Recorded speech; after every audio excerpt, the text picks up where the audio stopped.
स्वागत है एक बार फिर से आप सभी का ट्रेडिंग लर्निंग की एक और इन्फॉर्मेटिव वीडियो में। तो दोस्तों आज के हमारे इस वीडियो का टॉपिक होने वाला है कि अगर आप लोग नए हैं और अभी आप लोगों ने तुरंत ही ऑप्शन ट्रेडिंग चालू किया है या तो अभी आप ऑप्शन ट्रेडिंग को सीख रहे हैं, तो उसमें सबसे बड़ी प्रॉब्लम क्या होती है बिगिनर को कि वह यह सोचता है कि उसे कौन सा स्ट्राइक प्राइस लेना चाहिए, कौन सा ऐसे प्रीमियम को सेलेक्ट करूं जो मुझे फाइनेंशियली भी मेरे लिए थोड़ा सा ठीक रहे और उससे मेरे को अच्छे रिवॉर्ड्स भी मिल सके। तो आज की इस वीडियो का टॉपिक बेसिकली दोस्तों हमारा होने वाला है कि आपको कौन सा स्ट्राइक प्राइस चूज करना चाहिए। आप में से ज्यादातर लोगों ने ओटीएम, एटीएम, आईटीएम इस तरीके के शब्दों को जरूर सुना होगा कि आखिर यह होता क्या है। तो आज की इस वीडियो में हम उन्हीं टॉपिक्स को कवर करने वाले हैं। तो दोस्तों बिना किसी देरी के चलिए वीडियो को स्टार्ट करते हैं। लेकिन वीडियो स्टार्ट करने से पहले मैं एक चीज आपको जरूर बता दूं कि अगर आप लोग पहली बार हमारे इस चैनल पर आए हैं या आप में से कोई भी पहली बार हमारी इस वीडियो को देख रहा है, तो मैं आपको बता दूं कि अभी हमारे इस चैनल पर ऑप्शन ट्रेडिंग लर्निंग की सीरीज चल रही है, जो कि बेसिक से एडवांस जो है हम यहां पे ऑप्शन ट्रेडिंग सिखा रहे हैं। तो अगर आप लोग भी ऑप्शन ट्रेडिंग को सीखकर अपने प्रॉफिट को बढ़ाना चाहते हैं बिल्कुल फ्री में और बिना किसी को पैसे दिए हुए, तो आप लोग भी सीरीज में हमारे साथ जुड़ सकते हैं, जिससे होगा ये कि आप लोग ऑप्शन ट्रेडिंग को बेसिक से एडवांस अच्छी तरीके से सीख जाएंगे और अपने प्रॉफिट को बढ़ा पाएंगे। तो चलिए दोस्तों बिना किसी देरी के वीडियो को स्टार्ट करते हैं। मेरा नाम है निशांत शुक्ला, पेशे से हूं मैं एक इंजीनियर और साथ में करता हूं ट्रेडिंग और आप सभी लोगों को सिखाता हूं कि ट्रेडिंग कैसे करते हैं और ट्रेडिंग से जुड़ी हुई कुछ बारीकियों के बारे में। तो चलिए वीडियो को स्टार्ट करते हैं। तो दोस्तों जैसा कि आज का हमारा टॉपिक है विच strike price better for beginners, ठीक है, और खासकर ऑप्शन बाइंग के लिए, ऑप्शन बाइंग के लिए, क्योंकि अभी हम इस सीरीज में ऑप्शन बाइंग को पहले सीख रहे हैं, उसका बेसिक से एडवांस कवर करेंगे, उसके बाद हम ऑप्शन सेलिंग की तरफ बढ़ेंगे, ठीक है। तो मैं वीडियो में पहले भी ये बात बता चुका हूं और एक बार फिर से मैं बता देता हूं, जिससे कि कोई अगर नया व्यक्ति देख रहा है तो उसको भी पता चल जाए, उसी प्रोस्पेक्ट के साथ में वो वीडियोस को देखे, ठीक है।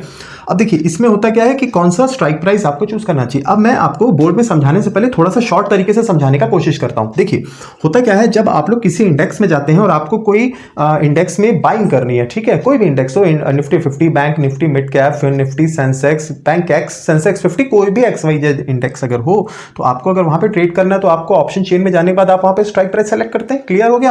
अब आपको कौन सा स्ट्राइक प्राइस सेलेक्ट करना है, अगर आप एक बिगिनर हैं तो आपको ये चीजें पता होनी चाहिए, है ना। तो मैं आपको समझाता हूं। देखिए जब आप ऑप्शन चेन को ओपन करते हैं ना, जब आप ऑप्शन चेन को ओपन करते हैं तो आपको कुछ इस तरीके का यहाँ पे एक आपको इंटरफेस दिखता है। जैसे सेंटर में आपका रहता है स्ट्राइक प्राइस। ये किसी भी ब्रोकर का अगर आप लोग प्लेटफॉर्म यूज करते हैं ना, तो उसमें सब में जो ऑप्शन चेन की लेआउट होती है वो 99% लगभग सेम होती है। हो सकता है 1% कोई ब्रोकर हो उसका थोड़ा सा लेआउट में चेंजेस आए, लेकिन मोस्ट ऑफ द ब्रोकर जो है इंडियन स्टॉक मार्केट में जो रजिस्टर्ड है उनका जो ऑप्शन चेन का लेआउट लगभग सेम होता है, ठीक है। तो जब आप किसी भी ब्रोकर का जब आप खोलेंगे, जब आप ऐसा ऑप्शन चेन को ना, तो यहाँ पे सेंटर में रहता है स्ट्राइक प्राइस। आपका जो है राइट हैंड साइड में आपको यहाँ पे दिखेगा आपका पुट, एंड जो लेफ्ट हैंड साइड में आपको दिखेगा यहाँ पे कॉल, ठीक है, क्योंकि ऑप्शंस दो होते हैं, कॉल एंड पुट। अगर लगता है बाजार ऊपर जाएगा तो हम कॉल लेते हैं, अगर बाजार नीचे जाएगा तो हम पुट लेते हैं, ठीक है। तो आई होप आप लोग को पता होगा, आप लोग जानते भी होंगे, लेकिन मैंने फिर भी सोचा कि एक बार मैं आपको बता दूं। तो आप इसको इस तरीके से कर सकते हैं। ये हो गया आपका कॉल साइड, ये हो गया आपका पुट साइड, ठीक है। अब होता क्या है, जैसे अभी हम निफ्टी का उदाहरण लेके चलते हैं, तो निफ्टी के उदाहरण के तौर पर अगर अभी देखा जाए, जैसे मान लीजिए निफ्टी 23,800 के आसपास में है, 23,800, ठीक है। फिर आपका हो गया 23,900, 23,000 आपका हो गया 950, 24,000, 24,100, उसी प्रकार से ये 23,700, 23,600, 23,500, 23,400, कुछ इस तरीके से आपको स्ट्राइक प्राइस देखने को मिलती है। अब उसमें देखना क्या है, हर एक स्ट्राइक प्राइस के आगे अलग अलग प्रीमियम्स का प्राइस चल रहा होता है। जैसे कि आप इधर देखेंगे कॉल साइड में, तो ये आपको दिखेगा यहाँ पे 200, फिर उसके नीचे 180, 150, 130, 120, 100, 90, 70, कुछ इस तरीके से देखने को मिलेगा। देखना क्या है, कॉल साइड में ऊपर की तरफ से जब आप नीचे की तरफ आएंगे ना, तो यहाँ पे प्रीमियम के प्राइस कम हो रहे हैं। वो क्यों हो रहे हैं अभी हम इसी वीडियो में समझेंगे। अब सेम अगर आप पुट साइड की तरफ आते हैं तो यहाँ पे आपको क्या देखने को मिलेगा, यहाँ पे आपको दिख रहा है जैसे 220, 200, 190, 170, 150, 130, 100, 90, 50 कुछ इस तरीके से दिखेगा पुट साइड की तरफ में, नीचे से जो है प्रीमियम के प्राइस ऊपर की तरफ जाते हुए कम हो रहे हैं। ठीक है, आप लोग ये समझना है। अब यहाँ पे एटीएम आईटीएम ओटीएम क्या मैं आपको ऐसे समझा दूं, ये मैंने स्ट्राइक प्राइस का एक लेआउट बना दिया। अभी हम ना मोबाइल के चार्ट पे भी चल के इसको समझ लेंगे, ठीक है ना, डायरेक्टली। लेकिन मैं एक बार आपको बोर्ड पे समझाने का कोशिश कर रहा हूं, जिससे कि आप लोग हो सकता है थोड़ा अच्छी तरीके से समझ जाए, तो उसके बाद अगर हम चार्ट पे चलेंगे ना तो आपको बेहतर तरीके से समझ आएगा। ठीक है, अब देखिए, अब इसमें क्या होता है ना, इसमें होता है आपका एक होता है एटीएम, ठीक है, दूसरा होता है आपका आईटीएम, एंड जो थर्ड होता है वो होता है ओटीएम। ठीक है, आप में से ज़्यादातर लोग हो सकता है ये चीज़ें जानते हो, यदि नहीं जानते हैं तो आप लोग इस वीडियो से सीख जाएंगे। अब एटीएम का जो फुल फॉर्म होता है वो होता है एट द मनी, ठीक है। आईटीएम का होता है in the money, and same आपका ओटीएम का होता है आउट ऑफ द मनी। अब इनका जिस हिसाब से फुल फॉर्म आपने अभी सीखा, तो आपको ये चीज़ें समझ आ गई होंगी कि ये किस तरीके से काम करते हैं। अब मैं आपको वापस हम आते हैं इस ऑप्शन चेन के ऊपर में, ठीक है। अब इस ऑप्शन चेन के ऊपर आते हैं। जैसे अभी मान लीजिए करेंटली अभी जो है निफ्टी का स्ट्राइक प्राइस चल रहा है 23,800 में, ये 150 पॉइंट ऊपर नीचे हो सकता है, क्योंकि अभी ऑफकोर्स हम लोग ऑफलाइन मार्केट के बाद में हम यहाँ सीख रहे हैं, तो हो सकता है थोड़ा 50 ऊपर होगा। लेकिन मैं आपको एक्चुअली थॉट समझाने की कोशिश कर रहा हूँ, तो आई होप आप वो समझ के आप जो है वीडियो को देखेंगे, ठीक है।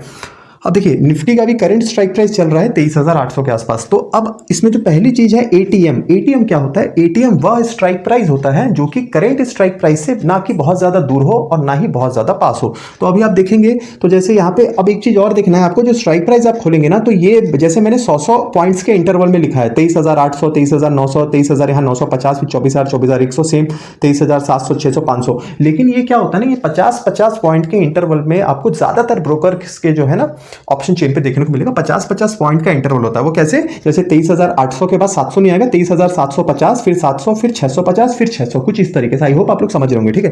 लेकिन अभी हम बोर्ड पे समझ रहे हैं, तो मैं आपको इस तरीके से समझाने की कोशिश कर रहा हूं। अब देखिए, करंट स्ट्राइक प्राइस आपका 23,800 के आसपास अभी मार्केट चल रहा है, क्लियर। अब क्या होता है एट द मनी, क्या होता है ना, आपके स्ट्राइक प्राइस से ना कि बहुत ज्यादा दूर का स्ट्राइक प्राइस और ना ही बहुत ज्यादा पास का। तो अब क्या है, जैसे 23,800 आप देखेंगे, 23,800 से 23,700 से 23,900। अब ये स्ट्राइक प्राइस आप देखेंगे ना, तो 23,800 से 23,700 पास है, 23,800 से 23,900 ही पास है। तो ये वाला जो दोस्तों पूरा सेक्शन हो जाएगा ना, ये वाला यही हो जाएगा आपका एट द मनी सेक्शन हो जाएगा, ठीक है। एंड क्या है इंपॉर्टेंट इसमें, ये कॉल एंड पुट का नियरली सेम ही होता है, ठीक है। तो ये आपका जो है एट द मनी हो जाएगा, ठीक है, कॉल एंड पुट दोनों का। अब क्या होता है इन द मनी, क्या होगा? देखिए, इन द मनी वो चीज होती है जैसे जिस स्ट्राइक प्राइस से आपका strike price, current strike price बहुत दूर निकल गया हो, वह हो जाता है कॉल साइड का इन द मनी। अब वो कैसे? अब देखिए, जैसे यहाँ पे 23,400 रुपए का आपका प्रीमियम, ये स्ट्राइक प्राइस चल रहा है, लेकिन यहाँ का जो प्रीमियम है वो 200 रुपए है ना। अब यहाँ पे जो करंट मार्केट चल रहा है 23,800, मतलब 23,400 से 23,800 काफी दूर निकल गया, 400 पॉइंट आगे, है ना। तो ये वाला जो हिस्सा हो जाएगा एट द मनी के ऊपर से लेकर ये पूरा मतलब ये और प्लस इसके ऊपर जितना भी है, तो ये आपका हो जाता है कॉल साइड का in the money. I hope आप लोग समझ रहे होंगे, ठीक है। अब जो स्ट्राइक प्राइस के पास में करंट स्ट्राइक प्राइस पहुंचने की कोशिश कर रहा है, जैसे दूर का स्ट्राइक प्राइस है उसके पास में करंट स्ट्राइक प्राइस पहुंचने की कोशिश कर रहा है, तो वो हो जाता है कॉल साइड का आउट ऑफ द मनी। वो कैसे? देखिए, जैसे 24,100 का स्ट्राइक प्राइस है और 23,800 के आसपास में यहाँ पे भी करंट मार्केट चल रहा है। अगर ये 23,900, 23,950, 24,000, जैसे 24,100 की तरफ पहुंचने की कोशिश कर रहा है, तो ये क्या हो जा रहा है, ये चला जा रहा है आपका आउट ऑफ द मनी में, ठीक है। और ये जितना आउट ऑफ द मनी में आता जाएगा उतना ही आपका ये वाला जो है ये इन द मनी में आता जाएगा, मतलब फिर at the money in the money में हो जाएगा। और मार्केट अगर 24,000 के आसपास आ जाएगा तो 23,800 का जो स्ट्राइक प्राइस है वो इन द मनी में चला जाएगा। ये सिनेरियो चेंज होता रहता है लाइव मार्केट के अंदर में, ठीक है। आपको यहाँ पे ये चीज समझना है, लेकिन अभी चार्ट पे मैं आपको समझा रहा हूँ। तो आपको ये देखना है कि जो करेंट स्ट्राइक प्राइस है ना आपका, तो कॉल साइड में वो स्ट्राइक प्राइस से जितना भी ऊपर का जो है आपका स्ट्राइक प्राइस, वो हो गया in the money. Strike price के आसपास का जो हिस्सा हो गया वो हो गया स्ट्राइक प्राइस हो गया, वो हो गया आपका एट द मनी। और स्ट्राइक प्राइस से आपके नीचे का जो आपका जो स्ट्राइक प्राइस हो गया वो हो गया आपका ओटीएम, मतलब कि आउट ऑफ द मनी। आपको ये चीज ध्यान रखना है, ये ऊपर का इन द मनी, बीच का एट द मनी, सेम नीचे का out of the money. Clear हो गया? ये हो गया कॉल साइड का। अब सेम पुट साइड में क्या होता है, जैसे आप देखिए, अब आप देखिए सेम पुट साइड में अगर आप देखेंगे ना, तो ये वाली चीज जो है ये हो जाती है in the money, sorry in the money, ठीक है, ये एट द मनी है जैसे मैंने पहले बताया, और ये वाला जो है आपका पूरा हिस्सा ये हो गया आपका ओटीएम, मतलब कि आउट ऑफ द मनी। अब कॉल साइड का ओटीएम देखिए नीचे की तरफ है, सेम आपका पुट साइड का ओटीएम ऊपर की तरफ है। कॉल साइड का इन द मनी ऊपर की तरफ है, लेकिन आपका पुट साइड का नीचे की तरफ है। तो ये होते हैं दोस्तों कुछ आपके स्ट्राइक प्राइस। अब इसमें हमको सेलेक्ट कौन सा स्ट्राइक प्राइस करना है ये इंपॉर्टेंट है, ठीक है, क्योंकि आज हम वीडियो उसी पर्पस पे देख रहे हैं। अभी तो अपनी इंट्रोडक्शन समझा कि एटीएम आईटीएम ओटीएम एक्चुअली में होता क्या, ठीक है। अब देखिए क्या होता है ना कि कोई भी कॉन्ट्रैक्ट्स, अगर आप लोग जैसे इंडेक्स कॉन्ट्रैक्ट के अंदर आप जाते हैं, डेरिवेटिव सेगमेंट जो होता है ना, ये निफ्टी 50 और ये जो भी इंडेक्स हैं, इसके अंदर जब आप ऑप्शन चेन खोलते हैं तो यहाँ पे क्या कॉन्ट्रैक्ट्स होते हैं, ये बेसिकली प्रीमियम्स जो चल रहे हैं ना उन्हीं कॉन्ट्रैक्ट्स के रेट होते हैं। अब वो कॉन्ट्रैक्ट का क्या रेट चल रहा है उस हिसाब से आपको कॉन्ट्रैक्ट मिलता है, क्योंकि इसमें हम कॉन्ट्रैक्ट ट्रेडिंग करते हैं, ये तो आपको पता है, जिसकी वीकली एंड मंथली एक्सपायरी होती है, सिंपल। अब यहाँ पे क्या हो रहा है कि आपका जितना आप इन द मनी में चलते जाते हैं ना, उतना हमने एक पिछली वीडियो बनाई थी जिसमें हमने समझा था, आपको अगर याद होगा कि ऑप्शन ग्रीक्स हमने समझा था, ऑप्शन ग्रीक समझा था, और वहां पे हमने 5 ग्रीक्स इंपॉर्टेंट समझे थे। एक आपका फर्स्ट हो गया आपका डेल्टा, सेकंड हो गया आपका गामा, थर्ड हो गया आपका थीटा, फोर्थ हो गया आपका वेगा, एंड फिफ्थ हो गया आपका आरएचओ। तो अब इसमें अगर ऑप्शन बाइंग करते हैं तो उस वीडियो को अगर आप लोगों ने देखा होगा ना, तो जो लोग ऑप्शन बाइंग करते हैं, मैंने स्पेशली बताया था कि ऑप्शन बायर को केवल 2 ही ग्रीक है जो कि उसको ज्यादा इंपैक्ट डालते हैं उसके ऊपर में। फर्स्ट हो जाता है आपका डेल्टा एंड सेकंड हो जाता है आपका थीटा, बाकी गामा वेगा आरएचओ ये भी एक इंपॉर्टेंट मैथमेटिकल टूल होते हैं ऑप्शन ग्रीक्स के अंदर में, लेकिन ये उतना ज्यादा इंपैक्ट नहीं डालते हैं अगर आप एक ऑप्शन बायर और खासकर स्कैल्पिंग के माइंडसेट से अगर आप लोग ट्रेड करते हैं, ठीक है। इसमें डेल्टा एंड थीटा थोड़ा ज्यादा इंपॉर्टेंट है। अब इसका यहाँ पे क्या काम है मैं आपको बताता हूँ।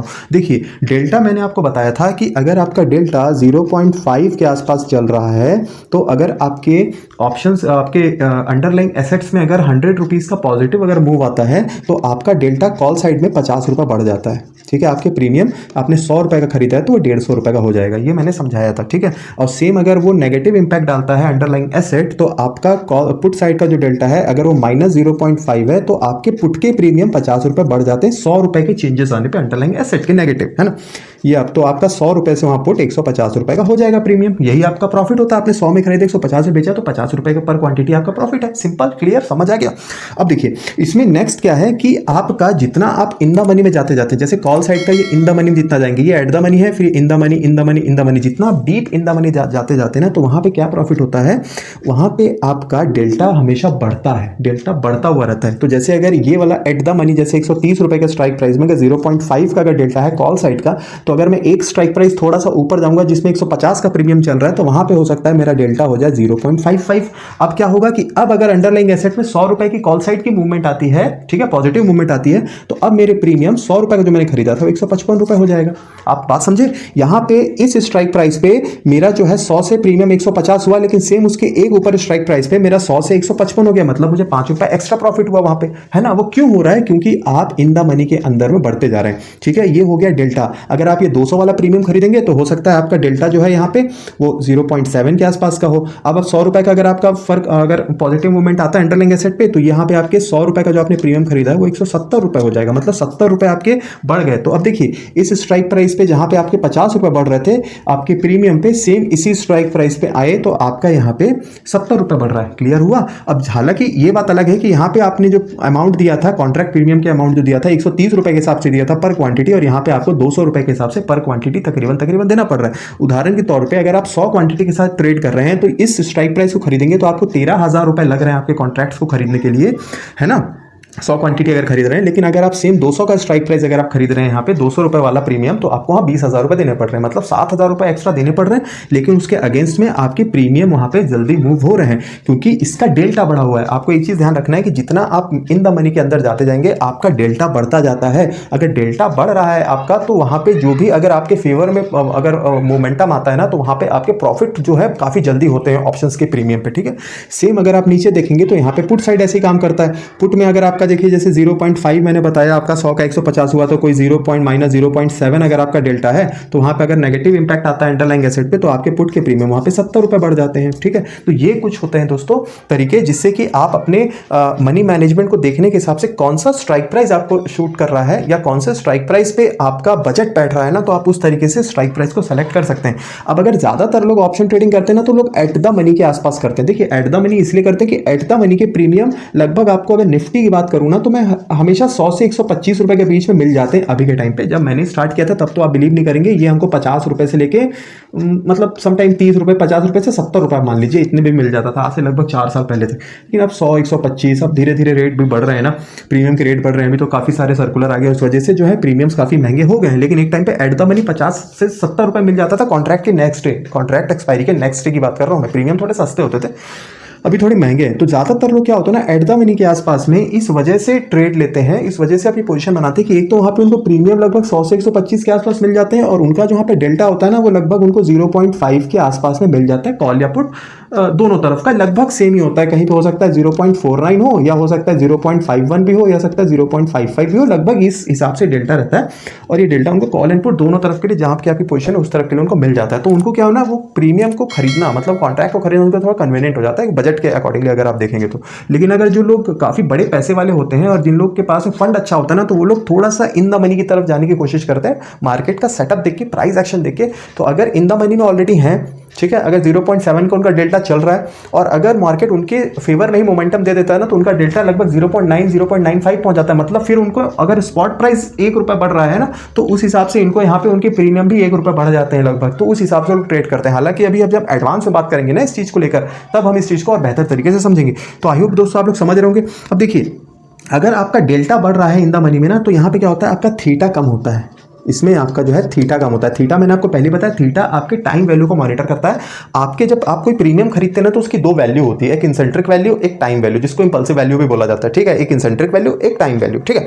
अब इंसेंट्रिक वैल्यू क्या होती है, किसी भी अगर ऑप्शन कॉन्ट्रैक्ट की ना थोड़ी सी कम रहती है। अगर 100 रुपये का कोई प्रीमियम है तो उसकी 30 रुपीज़ की आपकी इंपल्सिव वैल्यू रहेगी और 70 रुपीज़ की टाइम वैल्यू रहेगी। क्यों? क्योंकि ये कॉन्ट्रैक्ट एक्सपायरी के जितना नजदीक पहुंचता है आपका जो है आपका निफ्टी या इंडेक्स, कोई भी इंडेक्स कॉन्ट्रैक्ट, डेरिवेटिव कॉन्ट्रैक्ट्स, तो उतना उसकी जो है प्रीमियम कम होते जाते हैं, लगातार टाइम के साथ उनकी वैल्यू कम होती जाती है, ठीक है, क्योंकि उसका टाइम वैल्यू 70 रुपये।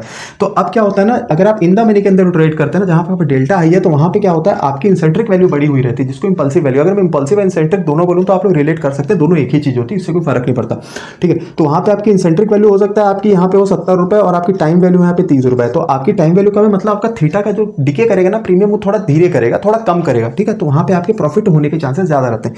लेकिन अगर सेम ये कॉल एंड पुट दोनों के लिए काम करेगा, ठीक है। अगर आप आउट ऑफ द मनी में अगर आप आके ट्रेड करते हैं ना, तो आउट ऑफ द मनी के सबसे बड़ी नुकसान क्या होती है, यहाँ पे प्रीमियम भले सस्ते होते हैं, आपको यहाँ पे 50 रुपए का, 40 रुपए का, 30 रुपए का, इवन 10 रुपए का, 5 रुपए का, 2 रुपए का भी प्रीमियम देखने को मिल जाएगा थोड़ी दूर के स्ट्राइक प्राइस पर अगर आप जाएंगे, ठीक है। लेकिन ज्यादातर लोग ज्यादा क्वांटिटी ले लेते हैं, कम प्रीमियम देखकर बहुत दूर का ओटीएम ले लेते हैं। अब वहां पे क्या होता है ना, वहां पे आपकी डेल्टा की जो वैल्यू होती है ना दोस्तों, बहुत वीक होती है। अब यहाँ पे अगर आप इन द मनी के अंदर अगर 100 रुपए का प्रीमियम, अगर 100 रुपए की मूवमेंट आती है अंडरलाइन कैसेट पे, तो यहाँ पे देख लीजिए 0.7 का डेल्टा है, तो 70 रुपए अगर बढ़ रहा है ना, तो अगर आप आउट ऑफ द मनी पे रहेंगे, तो वहां पे अगर अंडरलाइन कैसेट पे 100 रुपए की मूवमेंट आएगी और अगर आपका डेल्टा वहां पे 0.2 के आसपास चल रहा है, तो आपको केवल उससे 20 रुपए ही मिलेंगे। ये हो गया फर्स्ट चीज। लेकिन सेकंड चीज क्या हो जाता है कि आपका थीटा वहां पे ज्यादा रहता है, थीटा की वहां वैल्यू ज्यादा रहती है। अब मान लीजिए 100 रुपए के प्रीमियम में 10 रुपए इंसेंट्रिक वैल्यू, 90 रुपीज आपकी थीटा की वैल्यू हो गई, ठीक है। तो अब उतनी ही तेजी से वो होता है, मार्केट अगर आपके फेवर में एक बार मोमेंटम देगा तो आपको 10, 15, 20 रुपए आपके प्रीमियम पे मिल जाएंगे। लेकिन अगर मोमेंटम देखिए एक बार थोड़ा सा भी रिवर्स आएगा ना, तो थीटा आपका इतना जल्दी प्रीमियम को डिके करेगा ना कि आपकी पोजीशन वहां पे माइनस में चलेगी। एक इन द मनी वाला अपनी पोजीशन को ग्रीन में लेके चल रहा होगा, लेकिन सेम टाइम पे एक आउट ऑफ द मनी वाले की पोजीशन वहां पे लॉस में चल रही होगी, जबकि मार्केट दोनों के लिए सेम है। बस फर्क क्या है, दोनों के स्ट्राइक प्राइस के सिलेक्शन का, ठीक है। आप लोग समझ गए होंगे। तो दोस्तों एक बार हम इसको चल के ना सीधा मोबाइल के ऊपर भी समझ लेते हैं। मोबाइल के ऊपर मैं आपको समझा देता हूं कि किस तरीके से आपको ऑप्शन चेन के अंदर में किस तरीके से आपको देखना है, ठीक है। तो दोस्तों हम आ चुके हैं सीधा निफ्टी 50 के इंडेक्स के ऊपर में। निफ्टी 50 में जैसे ही मैं टैप करता हूं तो नीचे देखिए व्यू ऑप्शन चेन है। मैं व्यू ऑप्शन चेन के ऊपर जैसे ही जाता हूं तो आपको देखिए कुछ इस तरीके से दिख रहा है। देखिए सेंटर में आपको दिख रहा होगा स्ट्राइक प्राइस, जो कि मैंने बताया। लेफ्ट साइड में आपको कॉल के प्राइस और राइट साइड में आपको पुट के प्राइस दिख रहे होंगे। देखिए सबसे पहले आपको समझा दूं यहाँ पे at the money. At the money क्या है आपका, ये वाला जो है ये पूरा आपका एट द मनी है ये, ठीक है। कॉल का भी है आपका एंड सेम पुट का भी है। और आपका कॉल साइड का इन द मनी दोस्तों हो जाएगा ये, या आप इससे जितना ऊपर जाएंगे वो भी इस तरफ जितना भी ऊपर जाएंगे आप डीप इन द मनी पहुंचेंगे। और ये आपका हो जाता है दोस्तों out of the money call side का। एंड सेम आपका ये वाला जो है पुट साइड का ओटीएम हो जाता है, पुट साइड का ओटीएम। और ये वाला आपका हो जाता है पुट साइड का आईटीएम, मतलब कि इन द मनी। अब अगर आप एक चीज़ यहाँ पे ध्यान से देखेंगे ना, तो आप देखिए यहाँ पे आपके जो प्रीमियम है, देखिए यहाँ पे देखिए 184, 219, 251, 289, उससे नीचे जितना ओटीएम में आएंगे तब 156, 130, 105, 83, 65। तो इस तरीके से जितना आप नीचे आते जाएंगे कॉल साइड में, उतना आप ओटीएम पे जाते जाएंगे, ठीक है। और सेम अगर आप जितना जो है ऊपर जाते जाएंगे अगर आप पुट साइड में तो आप उतना ज़्यादा उसके ओटीएम में पहुंचेंगे। देखिए इसमें देखिए इन द मनी में देखिए इसका जो है आपका ओटीएम का 234, फिर 201, 172, 147, 124, 104, 87, 72, 59। तो आप जितना ऊपर जा रहे हैं आपके प्रीमियम कम हो रहे हैं, और जितना कॉल साइड में आप इस तरफ आ रहे हैं नीचे, उतना आपके जो है प्रीमियम वो कम होते जा रहे हैं आपके नीचे के आने की तरफ। और उसके जो है आप जितना नीचे की तरफ आते जाएंगे ओटीएम में, उतना आपके प्रीमियम जो बढ़ते जाते हैं। तो ये आपको कॉल एंड पुट का मैंने दोनों तरफ का दिखा दिया। अब इसमें ही जो आपका होता है, जैसे देखिए यहाँ पे 23,000 24,000 का जो अगर मैं देखूँ 24,000 का प्रीमियम यहाँ पे चल रहा है 83 रुपीज़ का। तो किसी ने 83 रुपीज़ के हिसाब से उसने कॉन्ट्रैक्ट को बाई किया है कॉल साइड का, ठीक है। तो अब यहाँ पे जब उसके मार्केट उसकी डायरेक्शन में मूव देगा ना, अंडरलाइंग एसेट्स जब चेंज होंगे, तब उसका यहाँ पे उतना प्रॉफिट नहीं होगा जितना कि एक किसी ने 23,700 के स्ट्राइक प्राइस पे 251 रुपए का प्रीमियम खरीद के रखा होगा ना, तो उसके जो है प्रीमियम काफी तेजी से बढ़ेंगे। वो क्यों बढ़ेंगे? क्योंकि उसका जो है डेल्टा वहां का हाई रहेगा, और वहां पे उसके जो थीटा है ना, थीटा का जो वो है प्रीमियम को कम डिके करेगा। मतलब उसका वहां पे उसकी टाइम की वैल्यू थोड़ी सी कम रहेगी और उसकी इंसेंट्रिक वैल्यू ज्यादा रहेगी उस प्रीमियम की, है ना। तो इस हिसाब से उसको प्रॉफिट होगा। लेकिन सेम 83 वाले का इंसेंट्रिक वैल्यू कम रहेगी, टाइम वैल्यू ज्यादा रहेगी, जिससे कि थीटा तो आपके प्रीमियम को डिके करेगा ही, उसके अलावा आपका डेल्टा भी कम रहेगा, जिससे वजह से अगर मार्केट आपके साइड में मोमेंटम देता भी है तो भी जो है आप जो है वहां से इतने अच्छे प्रॉफिट नहीं कमा पाएंगे। जबकि स्पॉट प्राइस दोनों ही जो है आपके रिटेलर्स के लिए एक समान से ही चल रहा है। जितना स्पॉट प्राइस जितना बढ़ना चाहिए 20, 30, 40, 50, 100, 150 पॉइंट जितना भी बढ़ेगा, वो आपको भी उतना ही बढ़ रहा है, बाजार आपके लिए भी और मेरे लिए भी उतना ही बढ़ रहा है। लेकिन अगर मैंने थोड़ा ओटीएम का खरीद के रखा है ना, तो मेरी पोजीशन वहां पे थोड़ी लॉस में चल सकती है, थोड़ी पोजीशन कम चल सकती है, लेकिन सेम टाइम पे आपको वहां पे अच्छे प्रॉफिट होंगे अगर मार्केट हमारी ही डायरेक्शन में चल रहा है। तो ये चीजें कॉल एंड पुट दोनों के लिए दोस्तों जो है काम करती होगी। आई होप आप लोगों को समझ आ रहा होगा मैं क्या बताने की कोशिश कर रहा हूं। तो चलिए दोस्तों चलते हैं सीधा बोर्ड के ऊपर में। तो आई होप दोस्तों आज आप लोग को समझ आया होगा कि एटीएम, ओटीएम, आईटीएम क्या होता है, पहली चीज। दूसरी चीज है कि आपको किस तरीके से आप एटीएम में ओटीएम, ओटीएम, आईटीएम को आप बाई कर सकते हैं। ये क्या होता है, आपको बाई करेंगे तो इससे आपको क्या फायदे हो सकते हैं, क्या नुकसान हो सकते हैं। तो एज अ बिगिनर लेवल पर मैंने आपको अभी कोशिश की है समझाने की। अगर आप लोग नए हैं अभी ऑप्शन ट्रेडिंग के अंदर में, तो आप लोग ये बेसिक समझ जाइए, क्योंकि मैं एक बार फिर से रिपीट कर रहा हूं, आज ये हमारी ऑप्शन ट्रेडिंग लर्निंग की सीरीज की 5th वीडियो है आज ये, जिसमें हमने समझा एटीएम, आईटीएम, ओटीएम मतलब विच strike price is better for beginner retail trader, है ना, और option trader you can say. तो आज की वीडियो दोस्तों आप लोग कैसे लगी ना, आप लोगों को जरूर कमेंट करके बताना है। वीडियो अगर अच्छी लगती है तो वीडियो को लाइक भी करना है, उसके अलावा चैनल को सपोर्ट करना है, मतलब कि चैनल को आपको सब्सक्राइब करना है। सब्सक्राइब जब करेंगे तो साथ में बेल आइकॉन का घंटा होता है उसको दबा दीजिएगा, जिससे होगा क्या, आपका बेल नोटिफिकेशन जो है ना वो प्रेस कर देंगे तो आपका नोटिफिकेशन ऑन हो जाएगा, और मैं ऐसी कोई भी अच्छी वीडियो लेके आऊंगा स्टॉक मार्केट और ऑप्शन ट्रेडिंग से रिलेटेड, तो उसका नोटिफिकेशन आपके पास आएगा और आपसे वीडियो कहीं से कहीं तक मिस नहीं होगी। उसके अलावा दोस्तों ऐसे वैल्यूएबल कंटेंट को अपने दोस्तों रिश्तेदारों के साथ में आपको शेयर भी करना है, जिससे कि उनको भी अगर ट्रेडिंग से रिलेटेड जानकारी की जरूरत है तो उनके पास भी ऐसा वैल्यूएबल कंटेंट पहुंच सके। तो आप लोग उसको शेयर करते रहेंगे ना, तो उससे क्या होगा, उनको भी नॉलेज मिलेगी और साथ में हम भी थोड़ा ग्रो होंगे। अगर हम ग्रो होंगे तो आप लोग भी साथ में डेफिनेटली ग्रो होने वाले हैं। और दोस्तों अभी हम बेसिक तौर पे जो है चीज़ों को सीख रहे हैं। ये बेसिक जब मेरा लगभग 8-10 वीडियो के आसपास का मैंने एक अपना टारगेट लेके चल रहा हूँ कि 8-10 वीडियो जो है सीरीज के अंदर बेसिक आएंगे। उसके बाद हम सारी वीडियोस का एडवांस लेवल पर जब बात करेंगे ना, तो डेफिनेटली आपके होश उड़ जाने वाले, ठीक है। मतलब आपको मजा आ जाएगा ट्रेडिंग सीखने में, और आपको बिल्कुल फ्री में आसान तरीके से, सरल तरीके से मैं सिखाने की कोशिश कर रहा हूँ। बहुत ज़्यादा कॉम्प्लेक्स और बहुत ज़्यादा टेक्निकल टर्म्स पे जाकर मैं आपको नहीं बताता हूँ, कोई भी चीज़ आसानी से बताता हूँ, क्योंकि मेरा ही मानना है कि अगर कोई भी व्यक्ति है ना, वह ट्रेडिंग सीख सकता है, फिर चाहे वो गरीब हो, अमीर हो, अनपढ़ हो, पढ़ा लिखा हो, ये मैटर नहीं करता है। मैटर करता है कि उसकी कितनी क्षमता है और वो किस तरीके से ट्रेडिंग को देखता है और किस तरीके से ट्रेडिंग को सीखना चाहता है। तो उस तरीके से कोई भी ट्रेडिंग को सीख सकता है, बस सिखाने वाला जो है ना वो अच्छा होना चाहिए, जहां तक मैं मानता हूं, ठीक है। तो दोस्तों मैं निशान जोगा मिलता हूं आपसे ट्रेडिंग लर्निंग की ऐसी दिलचस्प और एक इन्फॉर्मेटिव वीडियो के साथ में। तब तक के लिए आप लोगों से आगे चाहता हूं, नमस्कार।